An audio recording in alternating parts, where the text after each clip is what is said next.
ഓരോന്നിൻ്റെ ഓരോ ഘട്ടത്തിലെത്തുമ്പോൾ നമുക്ക് വിസ്തരിച്ച് വിഷയത്തിലേക്ക് കടക്കാം. ആദ്യം നമുക്ക് കുലുമ്പുന്ന രീതി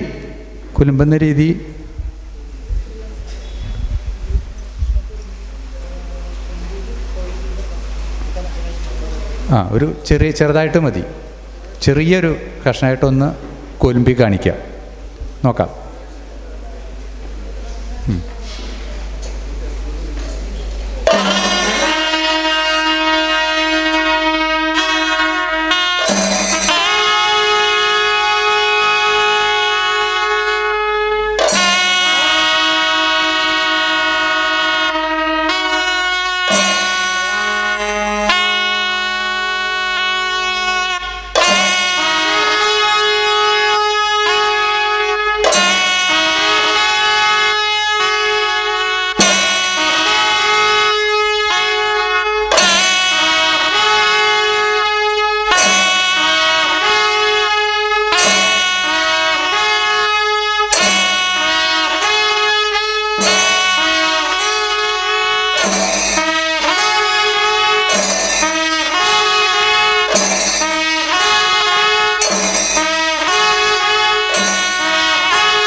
ആദ്യത്തെ പ്രാവശ്യം തുമ്പിട്ടെന്ന് വരികയാണ്.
ഈ കൊലുമ്പൽ കഴിഞ്ഞിട്ട് അതിനോട് ചേർന്നിട്ട് കാലം നിരത്തുമ്പോൾ ഉള്ളതാണ് അതിൻ്റെ ഒരു സൗന്ദര്യം പൂർണ്ണമായിട്ട് മനസ്സിലാവുള്ളൂ. അതുകൊണ്ടാണ് ഞാൻ അതിൻ്റെ ഒപ്പം കാലട്ടോളാൻ പറഞ്ഞത്.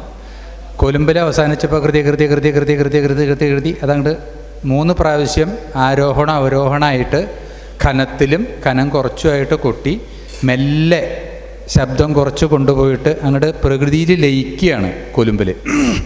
അത് കഴിഞ്ഞാൽ 2 ത്രിപിടവട്ടം കണക്കാക്കിയിട്ടാണ് കാല ഇടുന്നത്. ആ കാല ഇടുന്നതിൻ്റെ ത്രിപിടവട്ടം ഞാനൊന്ന് താളം പിടിച്ച് പറയാം, അതിനുശേഷം താളം പിടിച്ചിട്ടൊന്ന് കൊട്ടി കാണിക്കുകയും ചെയ്യാം. ത കി ട ത രി കി ട ത കി ട. ഇത് തുടർച്ചയായിട്ട് കണക്കായിക്കോളോ. കി ട നി ഡ കി ട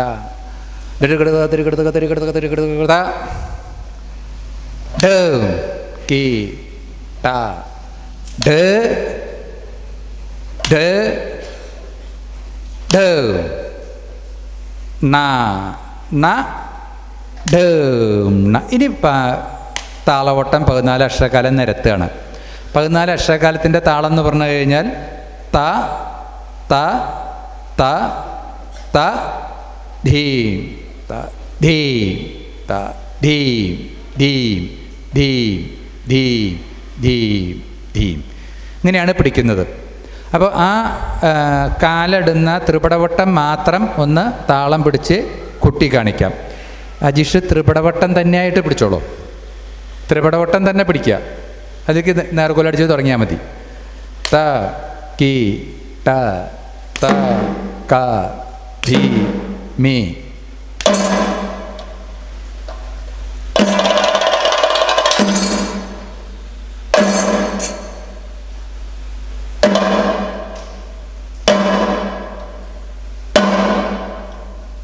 ന ന ഡ.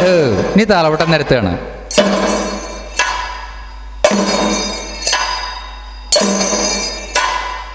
ഡ ന ഡ ഡ ന.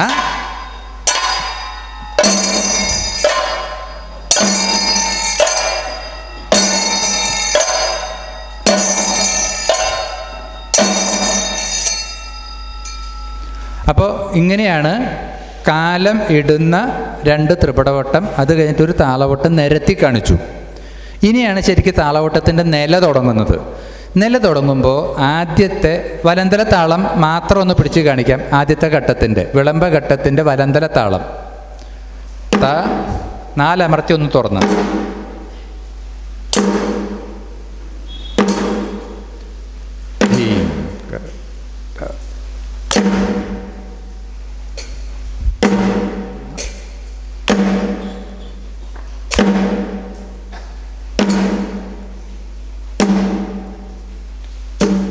ഇതിൽ ആദ്യത്തെ 4 അമർത്തി ഒന്ന് തുറന്നു പിടിക്കുന്ന 6 അക്ഷരത്തിൽ കൊട്ടുന്ന നില പഞ്ചാരി പോലെയുള്ള ഉത്സവമേളങ്ങളുടെ പതികാലത്തിൽ നേർക്കോൽ ഘട്ടത്തിൽ കൊട്ടുന്ന നിലയാണ് ഇവിടെ നമ്മൾ കൊട്ടിക്കൊണ്ടിരിക്കുന്നത്. ഈ നില മാറുന്നത് വരെയുള്ള ഭാഗമാണ് ഞാൻ നേരത്തെ പറഞ്ഞ വിളംബഘട്ടം. അത് ആദ്യത്തെ തകൃത കഴിയുമ്പോഴേ മാറുള്ളൂ.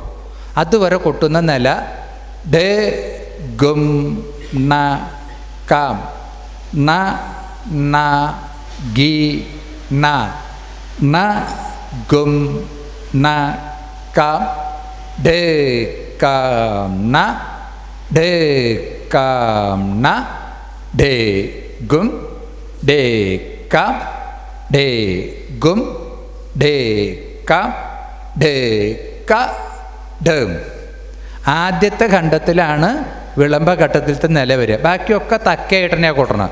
അത് ആ തൂക്കു പിടിക്കുന്ന ഭാഗമൊക്കെ തക്കയായിട്ടാണ് കൊട്ടുക. ഇവിടെ മാത്രം നഗൺ നക്കാൻ നണ്ണ ഗിണ്ണ നഗൺ നക്കാം എന്നുള്ള വിളംബഘട്ടത്തിലുള്ള നില കൊട്ടുന്നുണ്ട്.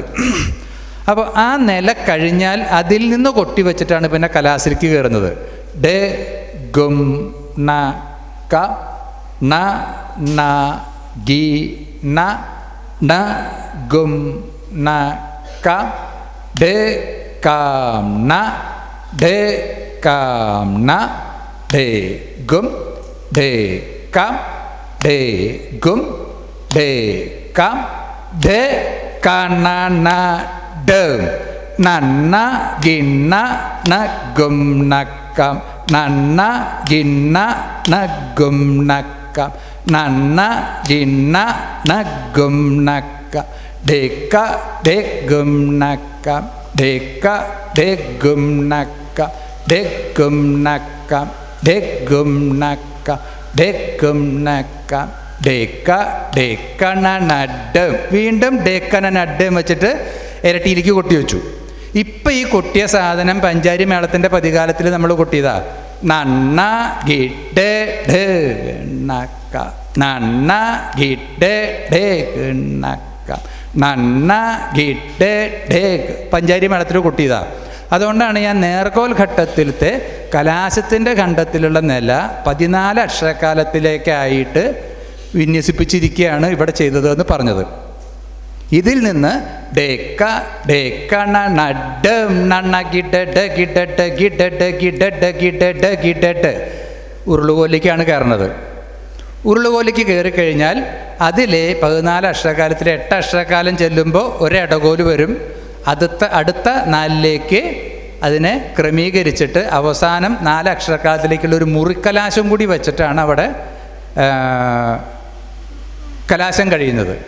കലാശം കഴിഞ്ഞു കഴിഞ്ഞാൽ 14 നേർകോല് കൊട്ടിക്കൊണ്ട് അടുത്ത താളവട്ടത്തിനെ മുഴുവൻ ഏകതാളമായിട്ട് കാണിച്ച് അടുത്ത താളവട്ടത്തിലേക്ക് കടക്കുന്നതിന് മുമ്പ് തന്നെ 14 നേർകോല് കാണിച്ചതിന് ശേഷമാണ് താളവട്ടം തുടങ്ങുന്നത്.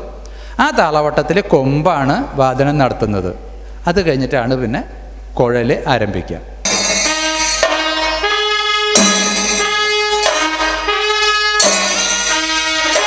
കൊമ്പ് വാദനം തുടങ്ങി.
നേർകൊലഘട്ടം നില.